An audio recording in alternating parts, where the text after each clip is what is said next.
Hi friends, இன்றைக்கி வைகுண்ட ஏகாதசினால் காரமடையில் அரங்கநாதர் கோயிலுக்கு இன்றைக்கி சொர்க்கவாசல் திறப்பதுக்கு நான் காலை 5 மணிக்கே எழுந்திரிச்சு போயிருந்தேன். சொர்க்கவாசல் திறந்துருந்தாங்க, நல்லா இருந்துச்சு. இந்த விழா ஒவ்வொரு ஆண்டு நான் பண்ணுறாங்க, நல்லா இருந்துச்சு. சாமியை நல்லா பார்த்துட்டு நீங்களும் போய் பாருங்கள், நல்லாயிருக்கும். சாமி தரிசனம் பண்ணிவிட்டு வாங்க. இந்த விசேஷம் பார்த்திங்கன்னா பெரிய பெரிய கோயில் ஸ்ரீரங்கம், திருப்பதி, அங்கே சொர்க்கவாசல் திறப்பாங்க. எங்கள் ஊர் கோயம்புத்தூரில் பார்த்திங்கன்னா காரமடை அரங்கநாதர் கோயிலில் திறப்பாங்க. இந்த கோயில் பார்த்திங்கன்னா கோயம்புத்தூர் காரமடையில் கோயம்புத்தூரில் ஃபேமஸ்ஸு.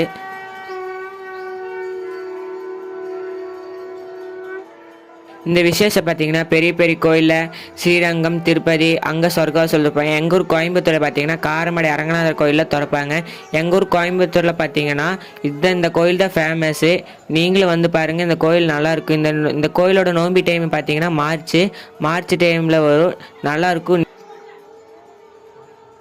வைகுண்ட ஏகாதசி முந்தின நாள் இருந்து பார்த்தீங்கன்னா காலை 4 மணிலேருந்து சாயந்தரம் 5 மணி முடி விரதம் இருந்தீங்கன்னா, அதே மாதிரி அடுத்த நாள் விரதம் இருந்தீங்கன்னா நீங்கள் நினச்சதெல்லாம் நடக்கும். அப்புறம் காலை 4 மணிக்கு பார்த்தீங்கன்னா சொர்க்கவாசல் திறப்பாங்க. அது வழியில் போனீங்கன்னா நீங்கள் நினச்சதெல்லாம் நடக்கும்.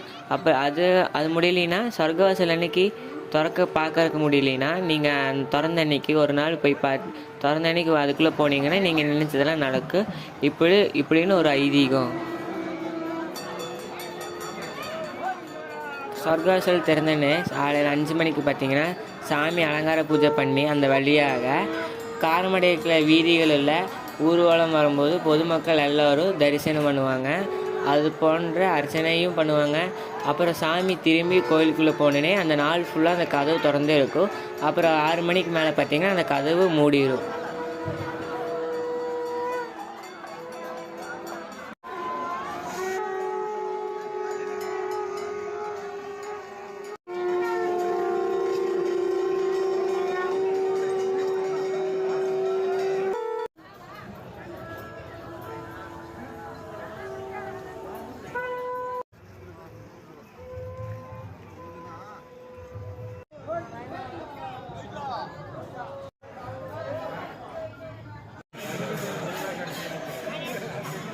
லைக் பண்ணுங்கள், ஷேர் பண்ணுங்கள், சப்ஸ்கிரைப் பண்ணுங்கள்.